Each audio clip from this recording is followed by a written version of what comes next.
Swayam Prabha. Digital India. Educated India.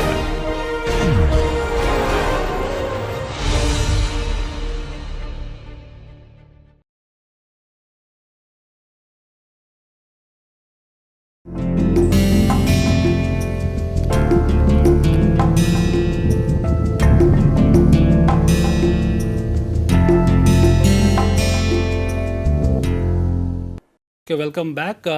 We're going to start a new topic. It's on refrigeration cycle. Okay, so in this particular topic, we are going to analyze refrigeration cycle based on vapor compression and other factors related to that. So let me first start with the definition again with the refrigerator and the heat pumps. So the refrigerator basically comes from the fact that its utility is to transfer the heat from a low temperature region to a high temperature region, and it cannot be done due to the second law constraints, and hence you need a specific device, that is your refrigerator. The refrigerator and the heat pumps are essentially the same device, and they differ in the objectives only.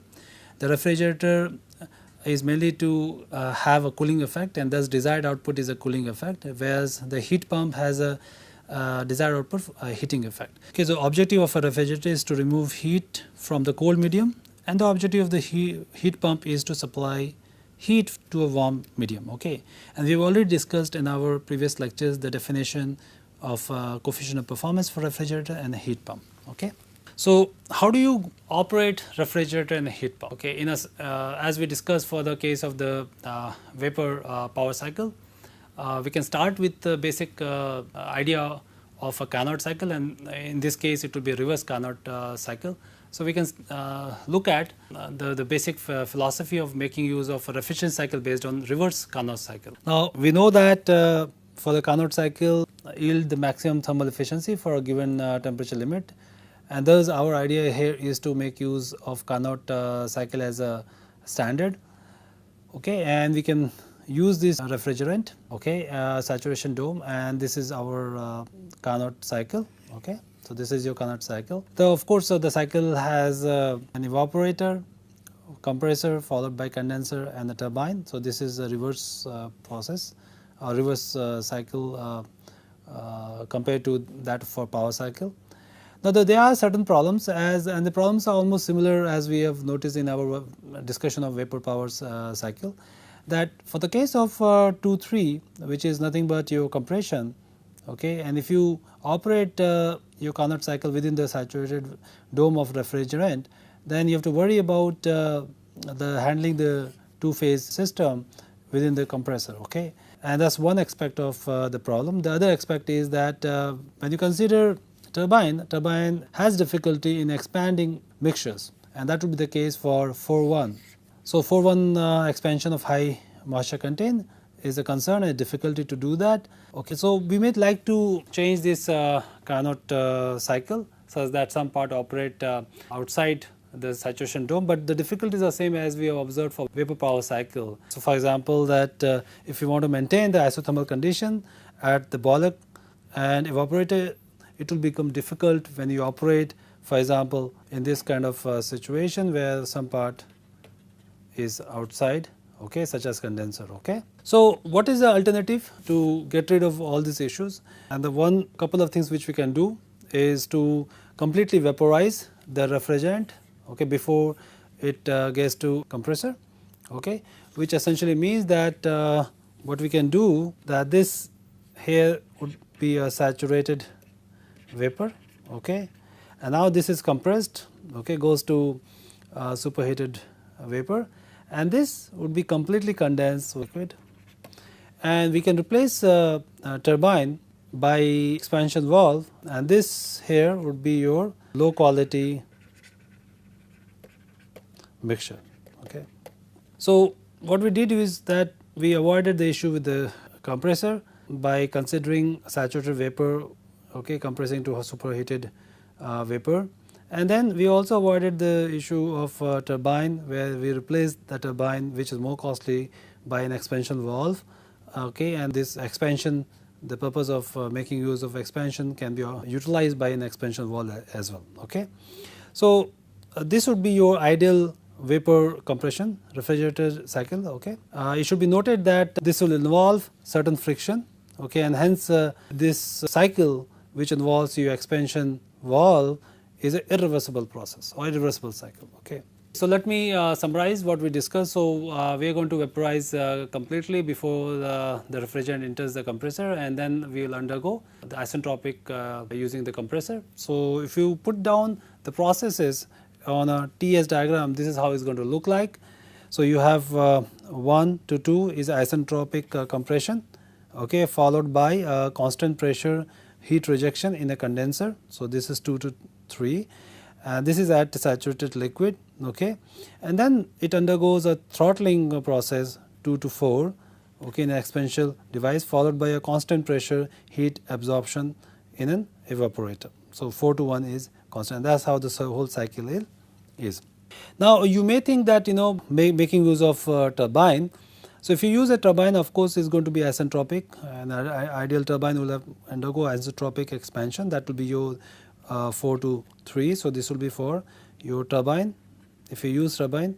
So that way we can increase the heat kind of heat extraction from the evaporator. That means QL will be more if you have used turbine, but the added benefit cannot justify the cost and the complexity of making use of turbine, and thus expansion valves are typically used for more practical reasons. Okay. So this particular ideal vapor compression refrigeration cycle is commonly used for refrigerator, air conditioning system and heat pumps. Now it should be noted that the coefficient performance increases by 2 to 4% for every each small change or degree Celsius the evaporating temperature is raised or condensing temperature is lowered. So that is based on the analysis. So we can start with the analysis a bit. So there are 4 components in this vapor compression refrigeration cycle. Okay, and we are going to consider there to be a steady flow devices, and one can write a complete energy balance of that. As we know, the condenser and evaporator will not involve any work, and we are going to consider compressor is adiabatic. Considering that, a steady state energy balance will be simply this. Okay, so Q in minus Q out plus W in minus W out, and that will be your simply H exit minus HI, or change in enthalpy. Okay, so you can apply this steady flow energy balance for each of the devices. Now what about the coefficient of performance for the refrigerator? That will be your QL divided by W net in. One can also describe this ideal vapor compression refrigeration cycle not only on this TS diagram, okay, but as well as also on a PS diagram. The reason being that if you are using a throttling process, then of course H is constant. So considering that when you make use of a PS diagram, your 3 lines are going to be straight line, and the energy transfer is directly related to the length of this process. This will represent the amount, okay, of the heat transmitted or rejected. So that length becomes quite, you can directly relate to that. And of course you have 3 lines which are straight line. Now making use of this information, one can find out your COPR. The QL is nothing but your H1 minus H4, which will be your this in H1 minus H4, and W net is of course your change in enthalpy across the compressor, which is S2 minus H1. Okay, and similarly your COPH would be your QH will be S2 minus S3. Okay, so that will be your this value divided by W net in. Now for the case of ideal conditions, of course you are assuming that before entering the compressor you have a saturated vapor, okay, and after the condenser the exit fluid or the refrigerant is at saturated liquid condition. So this will be your saturated liquid, and thus your H1 can be approximated to Hg at P1, and or H1 can be simply written as Hg at P1, and H3 is nothing but H of fluid liquid at P3. Okay, so that will be saturated condition. Okay, but the reality is that there will be a certain deviation from the ideal vapor compression refrigeration cycle, and this is mainly because of the fluid friction, which would be across the pipe, and as well as the heat transfer from or to the surrounding. Okay, there will be changes on the process diagram. So this is your again a TS diagram, and if you recall that what we considered earlier, that for the ideal conditions. One was here, right? For the practical or the real scenario, this is going to be difficult because there may be a loss in the pressure and so forth. Hence, it's more useful to little bit superheat before it enters the compressor. And at compressor, there could be a friction or there could be heat transfer. So the friction would of course increase the entropy. Heat transfer can increase or decrease the entropy. If it is from the system to surrounding, the entropy of the system decreases, and otherwise it will increase if the heat is transferred from the surrounding. Thus, it can end at 2 or 2 dash depending on which one dominates. Now, there could be a pressure drop, okay, across the condenser and the pipes. So this pressure may not be constant, okay, and it may also subcool at 5. And beside also there could be a pressure drop across here, so it may not reach at the condenser pressure. So thus it may exit at 6, okay, to 7. So that's what your 6 and 7 are. Okay, so this is overall process, and this process clearly indicate a lot of irreversibility can be on the real cycle. Okay, so typically when we are going to solve problem, we may be considering some idealization and some non-idealization. So we can illustrate one example, okay, where we have considered isentropic process of for the case of compressor, and as well as irreversibility associated with it. So this is an example of vapor compression refrigeration cycle where the refrigerant is slightly superheated. Okay, note that here is like slightly superheated at the compressor inlet. Okay, and then of course here the entropy increases, so it's not isentropic due to the irreversibility. And at the condenser exit, it is slightly subcooled. So this is subcooled. Okay, so it's not at saturated liquid condition, and of course the compressor is not isentropic. So one need to find out the isentropic efficiency and the coefficient of performance for the refrigeration, and as well as the rate of heat removal from the refrigerant space, okay, that is QH. So one can of course use the QH in terms of enthalpy. So this would be your work would be simply m dot S2 minus H1, okay, and so one can look at the tables to find out, because you have all the information available, okay, so one can find out the enthalpies at each point. So what about your isentropic efficiency? This will be your H2S minus H1 and H2 minus H1 compare. So this is ideal case, and this is the case as in your problem statement. So one can find out this because you know this entropy, you know the pressure here, okay, the pressure is known 0.8 megapascal, and as well as the entropy is known here, S1. So this is going to be S2S is nothing but S1, and from here one can find out H2S. Okay, and similarly H1 is known, S2 is known, considering that you is being given 0.8 megapascal and 50 degrees Celsius. So you know your isentropic efficiency of the compressor. Also find out COPR, which is nothing but Q dot L and W in. Okay, Q dot L is nothing but your enthalpy change from H1 and H4. So one can find out H4 as well. Okay, and W in is nothing but this information. So one can make use of this simple exercise in order to find out the necessary questions or the questions address the questions as in the example. Okay, so this is a very brief kind of example which we wanted to try before moving ahead with questions that how to select right refrigerant. If you look at the kind of refrigerant used, there are a wide variety of refrigerant. Of course, the refrigerant can cause some severe environmental damages, and thus during this course of last few decades, the variety of different refrigerants has been selected. And you can see refrigerant systems may have refrigerants such as your series of family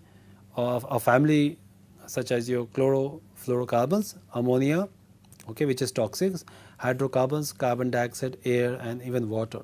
Okay, but most of the market is composed of very selected refrigerants, which is a specialized refrigerants. Okay, but this R112, which was commonly used earlier in domestic refrigerant, is now being replaced by R134A, again a set of molecules these are nothing but representing a set of molecules with some additives and so forth. Okay, what is a commonly refrigerant is R22, which is commonly used for your conditioner, And of course, there are many other refrigerant depending on the conditions. Okay, so two important parameters which are being selected usually is the temperature of the two media, that is the refrigerant space, and the environment with which the refrigerant exchange heat. So before selecting refrigerant, one need to see the type of applications, and based on that one need to find out the right kind of refrigerant which has the phase diagram where you can make use of your ideal vapor compression refrigeration cycle. Okay, so thus this allows one to manipulate a bit in terms of molecules. Of course, there are environmental concerns, and hence one need to be careful about selecting the refrigerant. Okay. Now the other thing is that though the refrigeration cycle which was used as described in terms of vapor compression refrigeration cycle, it turns out to be quite sufficient in most of the application. Okay, and thus is commonly used because of simple reasons such as inexpensive, it's simple to implementation, reliable, and practical maintenance free. Okay, but for industrial application, simplicity is not the requirement, it's the efficiency which is the most important aspect in terms of the usage of any specific process or the design or the cycle in this case. Okay, thus the industry look for more innovative refrigeration systems, and the examples are cascade refrigeration systems, multi-stage compression, liquefaction, there is absorption kind of refrigeration cycle, and there are many other variant of that.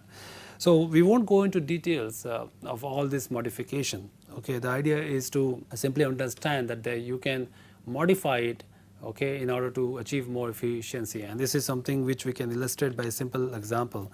This example is on cascade refrigeration system. Okay, and here what is done is that you have a topping cycle and there's a bottoming cycle. Okay, that means one cycle and this is another cycle. Okay, both are kind of a refrigeration cycle. Okay, where one of the top is an evaporator and the other, the bottom one, whatever the heat condenser is losing heat is taken by the evaporator. So in other words, it acts like a heat exchanger. Okay, both of them together, and whatever the heat being exchanged can be considered balanced. That means considering no losses here, one can write a simple equations here. Okay, where one can balance the heat here. So by doing this, one can think of how this has become more efficient by considering such a cycle. Let's consider this particular bottoming cycle is 1, 2. So that means here 1, 2, and this 3, 4. So 1, 2, and 3 and 4. So this is the cycle here. Okay. If you had not used this, then you would be considering something like this. You know, you will be, let's say, assuming that you have just one cycle. So the effective cycle would have been this. Okay. So this blue curve would have been the effective cycle, where the effective expansion wall would have been this one, and this would have been the compressor. But now by considering two cycles, what you did is you have increased. So you went up to the lower temperature here. Okay. So this is your 3 here. By reducing the temperature at this particular stage, you have also increased this refrigeration cycle, which is nothing but the amount of heat which you have extracted, because this is nothing but TDS. Okay. So this is the amount which is additional amount of effectively additional amount of your QL which is being evaporated from the cold refrigeration cycle. Okay, and the other thing which you did by having a small cycle on top, okay, is that this effective compressor work has also been reduced. Okay, so if you had taken this blue curve, then essentially you would have also included this additional part in the compressor work, but now with this modification, okay, you have reduced this work. So of course one has to look into the other thing that you have to include some additional devices here, but it turns out that this becomes more efficient. Okay, by increasing the refrigeration cycle and by decreasing the compressor work would mean that the COPR would be much higher. Okay, where COPR is nothing but QL, which is nothing but again your 4 to 1 H1 minus H4 multiplied by the flow rate, and this two work for this one. So W in net in 1 and this is W in 2. So that will be your, that's a W in 1 and W in 2. Okay.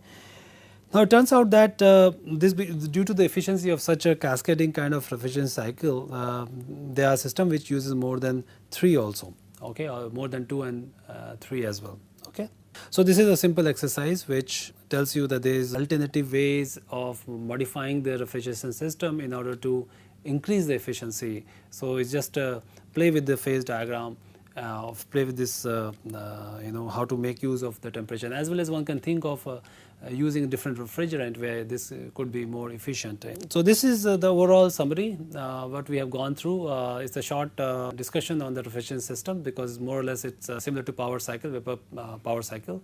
Okay, the only thing is based on the reverse cycles. Okay, so we have gone through the basic idea of reverse Carnot cycle and the why this is not suitable for refrigeration and heat pumps, and the ideal vapor compression refrigeration cycle is what we consider, where we vaporize the completely the refrigerant before entering it to compressor.